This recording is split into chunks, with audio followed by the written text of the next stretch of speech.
அவுதுபில்லாஹி மினஷ் ஷைத்தானிர் ரஜீம். பிஸ்மில்லாஹிர் ரஹ்மானிர் ரஹீம். அன்பார்ந்த நேயர்களே, பலஸ்தீன் மீட்பு போர் 334வது நாளை அடைந்திருக்கிறது. 11 மாதங்களை தாண்டுகிறது. ஏராளமான அப்பாவி மக்கள், பெண்கள், குழந்தைகள் கொலை செய்யப்பட்டிருக்கிறார்கள். உலகத்தில் பல்வேறு அமைப்புகள் இருக்கின்றன. இந்த அமைப்புகளெல்லாம் என்ன செய்து கொண்டு இருக்கின்றன என்ற கேள்வி உலகத்தில் வாழ்கின்ற 840 கோடி மக்கள் இடையேயும் எழுந்துள்ளது. இஸ்ரேலை கண்டித்த UNSC resolution, United States Security Council தீர்மானம், அடுத்து யுனைடெட் நேஷன்ஸ் ஜெனரல் கவுன்சில் தீர்மானம், பாதுகாப்பு அவையின் தீர்மானம், அடுத்தது பொது அவையின் தீர்மானம், அதன் பிறகு 2 நீதிமன்றங்கள், international court of justice, international criminal court, அது இஷ்யூ பண்ண வேண்டிய அரெஸ்ட் வாரண்ட் என்னானது, international court of justice occupied territory என்று அறிவித்ததே அது என்னானது. இவை எதையும் நம்பி போராளிகள் போர்க்களத்தில் இறங்கவில்லை. உண்மையை சொன்னால் 1948 தொடங்கி இன்றளவும் இந்த அமைப்புகள் ஏமாற்றி கொண்டே இருந்தன பாலஸ்தீன மக்களை. அதனால் தான் போராடினார்கள். இதனை ஐக்கிய நாடுகள் சபையின் பொதுச் செயலாளர் ஆண்டோனியோ குட்டரஸ் அருமையாக சொன்னார். அவர்கள் வீணுக்காக போராடவில்லை. 56 ஆண்டுகளுடைய சஃபகேட்டிங் ஆக்குபேஷன், மூச்சு திணறும் ஆக்கிரமிப்புக்கு எதிராகத்தான் போராடுகிறார்கள் என்று இந்த ஒரு நல்ல சொல்லை தவிர நடந்தது எதுவும் இல்லை. இதில் உலக மக்கள் புரிந்து கொள்ள வேண்டியது என்னவென்று சொன்னால், இந்த அமைப்புகள் எல்லாம் வெறும் பொம்மைகள், அமெரிக்காவின் சட்டை பைக்குள் இருப்பவை. ஆக இவையெல்லாம் இன்று 40,861 அப்பாவி மக்கள் கொலை செய்வதை வேடிக்கை பார்த்து கொண்டு இருக்கின்றன. 94,324 பேர் காயமடைகிறார்கள். தினமும் பலர், குறையாமல் 40 பேர், நேற்று 42 பேர் கொலை செய்யப்பட்டிருக்கிறார்கள் அல்லது ஷஹீதாகப்பட்டிருக்கிறார்கள். 107 பேர் காயப்பட்டு இருக்கிறார்கள். ஆக இந்த உலக அமைப்புகள் வராது என்பது, அது முஸ்லிம்களுக்கு எந்த நிவாரணத்தையும் தராது என்பதும் உறுதி செய்யப்பட்ட உண்மைகள். இனிமேல் இவற்றிடம் தஞ்சம் போவது அல்லது நீதி தேடுவது, அமைதி தேடுவது என்பது இயலாத ஒன்று. இப்பொழுது போராளிகள் தங்களுடைய இலக்கை கொஞ்சம் கொஞ்சமாக அடைந்து வருகிறார்கள் என்பதுதான் உண்மை. நேற்று தோஹாவில் நடைபெற்ற பேச்சுவார்த்தையில் டேவிட் பர்னர் என்றும் சொல்லுகிறார்கள், மொசாதுடைய தலைவர், அவர்தான் இஸ்ரேலுடைய போர் நிறுத்த பேச்சுக்குழுவின் தலைவராக இருக்கிறார். அவர் சொல்லியிருக்கிறார், நாங்கள் பிலடெல்பி காரிடாரிலிருந்து பின்வாங்குகிறோம். அதை 2வது கட்டத்தில் நாங்கள் வைத்துக் கொள்கிறோம் என்று சொல்லியிருக்கிறார். ஆனால் பாலஸ்தீன போராளிகள் குழுக்களில் பேசியவர்கள், இது விட்ராவல் அல்ல. ஏனென்று சொன்னால், நீங்கள் 42வது நாளுக்கு போகும்போது நீங்கள் எந்த ஒப்பந்தத்தை எந்த நேரத்தில் முறிப்பீர்கள் என்று சொல்ல முடியாது. உங்களுக்கு சாதகமான சூழ்நிலைகள் ஏற்பட்டால் எந்த ஒப்பந்தத்தையும் பற்றி நீங்கள் கவலைப்பட மாட்டீர்கள். ஆகவே நீங்கள் ஒட்டுமொத்தமாக முதல் கட்டத்திலேயே வெளியே போய்விட வேண்டும் என்று சொல்லியிருக்கிறார்கள். அதை அவர், நான் மீண்டும் பேசிவிட்டு வந்து சொல்லுகிறேன் என்று சொல்லுகிறார். அவர் நத்யான்ஹூவை பொறுத்த வரைக்கும் அவருக்கு எந்த நம்பிக்கையும் இல்லை. நத்யான்ஹூ இப்பொழுதே 2வது கட்டத்தில் பிலடெல்பியா விட்டு வெளியேறுவோம் என்பதை எந்த வார்த்தையால் சொல்கிறார்கள் என்று சொன்னால், விட்ராவல் என்று சொல்லவில்லை, எ ஃபால் பேக், அதாவது அதில் இருந்து கொஞ்சம் பின்னாடி போய் நிற்போம்ங்கிற மாதிரி ஒரு வார்த்தையை பயன்படுத்தி இருக்கிறார்.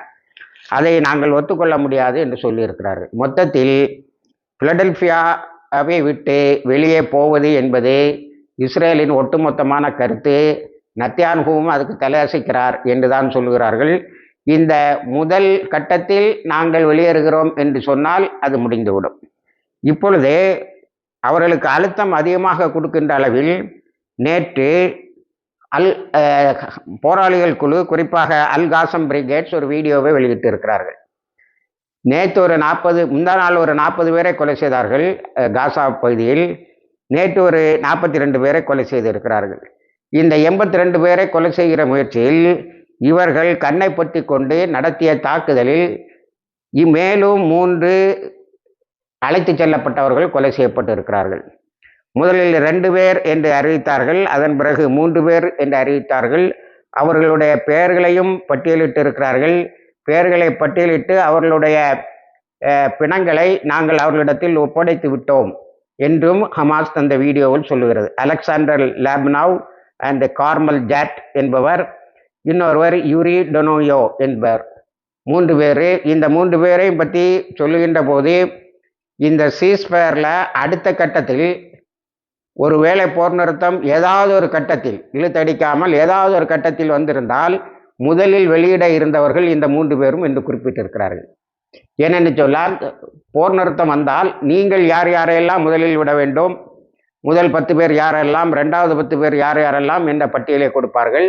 அதே போல பாலஸ்தீன அதாவது இஸ்ரேலில் இருக்கின்ற பாலஸ்தீனர்களுடைய பெயர்களையும் அவர்கள் கொடுக்க வேண்டும். அதை ஒத்துக்கொண்ட பிறகுதான் போர் நிறுத்தமே தொடங்கும். அப்படி தொடங்கி இருந்தால் இவர்கள் எல்லாம் எங்கேயாவது போர் நிறுத்தம் தொடங்கி இருந்தால் இவர்கள் அத்தனை பேரும் வெளியே வந்திருப்பார்கள் என்பது இந்த வீடியோவில் சொல்லப்படுகின்ற அடுத்த செய்தி. மீண்டும் அபு உபைதா சொல்லியிருக்கிறார், உங்களுடைய இந்த சண்டித்தனங்கள் ஜெயிக்காது. நேற்றும் நீங்கள் எங்களில் 42 பேரை கொலை செய்திருந்தால் தெல்லல் சுல்தான் பகுதியில் மட்டும் உங்களை நாங்கள் 82 பேரை பணமாக்கி இருக்கிறோம்.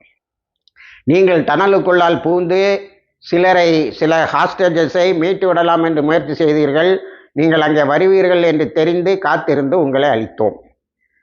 ஆக நீங்கள் இந்த அட்வென்ச்சர்னு சொல்லக்கூடிய இந்த மிகையான செயல்களை செய்து ஒரு ரிசல்ட்டை காட்டிடலாம் என்பது நடக்காது. ஏன்னா நத்தன்யாஹு தினமும் அதிகமாக ஆட்களை கொலை செய்வதற்கு என்ன காரணத்தை சொல்கிறார் என்று சொன்னால், நாங்கள் இன்று 200 ஹமாஸை கொண்டு விட்டோம், ஹாஸ்டேஜஸை மீட்க கிட்ட போயிட்டோம், சீக்கிரம் அவர்களை மீட்டு விடுவோம் என்றெல்லாம் கதை கட்டுகிறார். உண்மையிலே அந்த செய்திகளை படிக்கும்போது அவருக்கு ஒரு திட்டம் இருந்திருக்கிறது நத்தன்யாஹுவுக்கு. அது என்னவென்று சொன்னால், திடீரென்று ஒரு 2 பேர் 3 பேரை அப்படி மீட்டு கொண்டு வந்து, பார்த்தீங்களா எங்கள் மிலிட்ரி ஆப்ரேஷன் ரொம்ப சக்ஸஸ், நான் சிலரை மிலிட்ரி ஆப்ரேஷன்லேயும் மீட்க முடிகிறது என்று காட்டலாம் என்பதுதான் அவருடைய நோக்கமாக இருந்திருக்கிறது. ஆனால் அது கம்ப்ளீட்டாக ரிவர்ஸ் ஆகி 3 பேருடைய கொலையில் நின்றிருக்கிறது. இப்போ டெல் அவீவில் இருக்கக்கூடிய மக்களுக்கு அழுத்தங்கள் அதிகரிக்கிறது. நேற்று அபு உபைதா ஸ்டேட்மெண்ட்டுக்கு பிறகு டெல் அவீவில் பயங்கரமாக 3,50,000 பேர் கூடியிருக்காங்க. நமக்கு கிடைக்கின்ற கன்ஃபார்ம்டு தகவல் முதலில் 3 லட்சம், நேற்று ஒரு 50,000 பேர் கூட கூடியிருக்காங்க. 3,80,000 பேர் கூடியிருக்கிறார்கள். கூடி இந்த சமயத்திலேயாவது நீ ஒத்துக்கிடலைனா, இப்போ 2வது ஃபேஸில் பிலடெல்ஃபியான்னு சொல்றத முதல் ஃபேஸ்லேயே நான் ஒத்துக்கிடுவேன்னு சொன்னால் அந்த ஹாஸ்டேஜஸ் அவ்வளவரும் உயிரோடு வந்து விடுவார்கள், நீ அவர்களை நிதமும் கொலை செய்து கொண்டு இருக்கிறாய் என்று அவர்கள் நேற்று போராடி இருக்கிறார்கள். உலகத்தில் வரக்கூடிய விஷுவல் மீடியா, பிரிண்ட் மீடியா இவையெல்லாம் நேற்று என்ன தகவல் போட்டு இருக்கிறது, என்ன தலைப்பு போட்டு இருக்கிறது என்று சொன்னால், அவர்களுடைய இயல்புக்கு எதிரான ஒரு தலைப்பை போட்டு இருக்கிறார்கள். இத்தனை அழுத்தங்கள் இருந்தும் பொய்களை சொல்லியே மக்களை ஏமாற்றி கொண்டும் தன்னுடைய பதவியை பாதுகாத்து கொண்டும் இருக்கிறார் நத்தன்யாஹு என்று தலைப்பு போட்டு இருக்கிறார்கள். அவர் உலகமே ஒன்று திரண்டு அவருக்கு அழுத்தம் கொடுத்த போதும் அவர் சற்றும் அசையாமல் தோல்விக்கு மேல் தோல்வியை சந்தித்து கொண்டு எந்த இலக்கையும் அடையாமல், ஹமாஸை ஒழிக்கிறது நடக்காது. நேற்று நார்தன் காசாவை பற்றி சொல்லும்போது அங்கே இப்போ புதுசாக பெட்டாலியன்ஸ் உருவாகியிருக்காங்க. ஹமாஸை நீ அவங்களுடைய போராடும் திறனையாவது போர் திறனையாவது குறைச்சிருக்கியா? இல்லை. ஆயுதங்கள் இல்லை.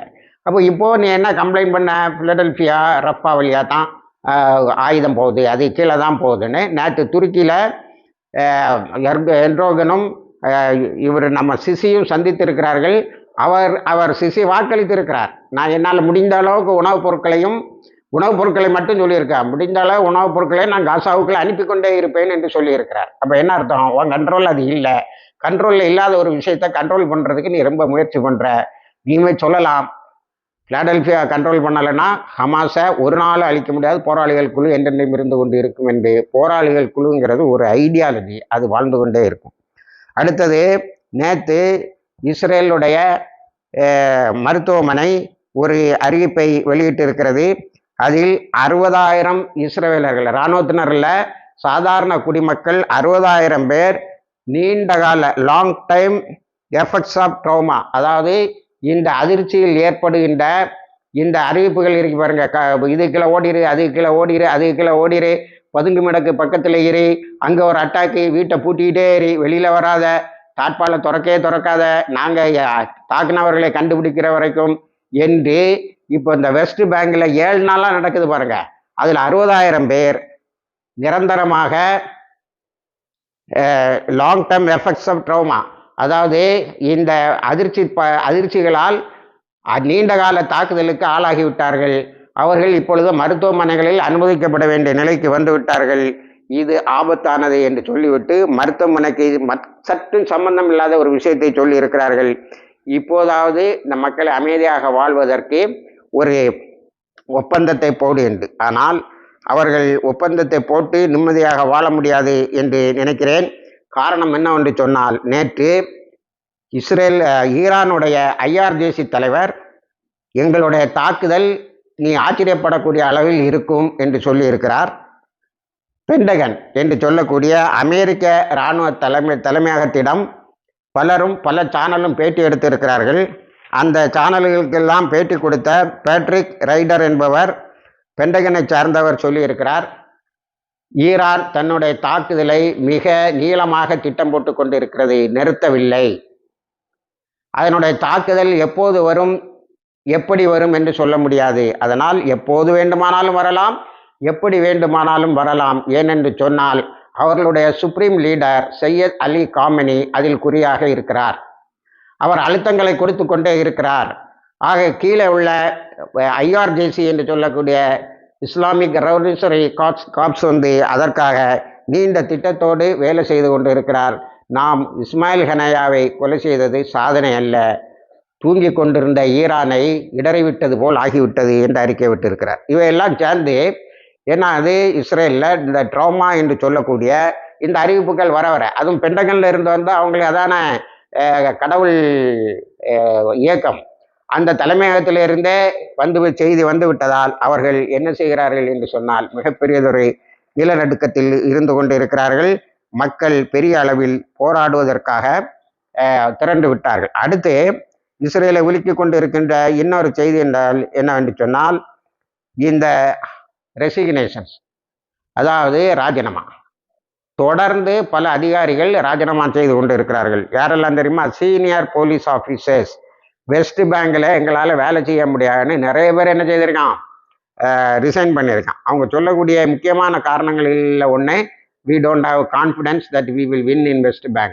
வெஸ்ட் பேங்கில் நாம் வெற்றி பெறுவோம் என்ற நம்பிக்கை நமக்கு இல்லை என்று சொல்லியிருக்கிறார். ஏன்னா வெஸ்ட் பேங்கு பாலஸ்தீன் அத்தாரிட்டிக்குள்ளே இருக்கணும், போலீஸை நிர்வகிக்கணும், போலீஸுக்கு பணம் கொடுக்கணும். நேற்று என்ன செய்யிருக்கான்னு தெரியுமா?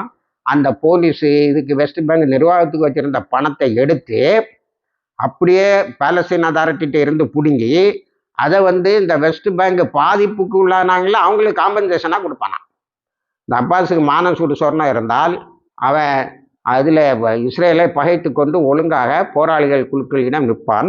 ஆனால் அவனுக்கு கீழே இருக்கக்கூடிய 10 குரூப்போடைய ஒரு குரூப்பு போராளிகளோடு சேர்ந்து பயங்கரமாக சண்டையிடுகிறது. அடுத்தது 2வது போலீஸ் ஆஃபீஸர்ஸை தொடர்ந்து security officers, senior security officers, அதாவது இராணுவம்னு சொல்லாமல் பாதுகாப்போடு சம்பந்தப்பட்ட முதன்மை நிலை அதிகாரிகள் நிறைய பேர் தொடுத்து ரிசைன் பண்ணிக்கிட்டே இருக்கிறாங்க. அவங்களும் அதைத்தான் சொல்கிறாங்க.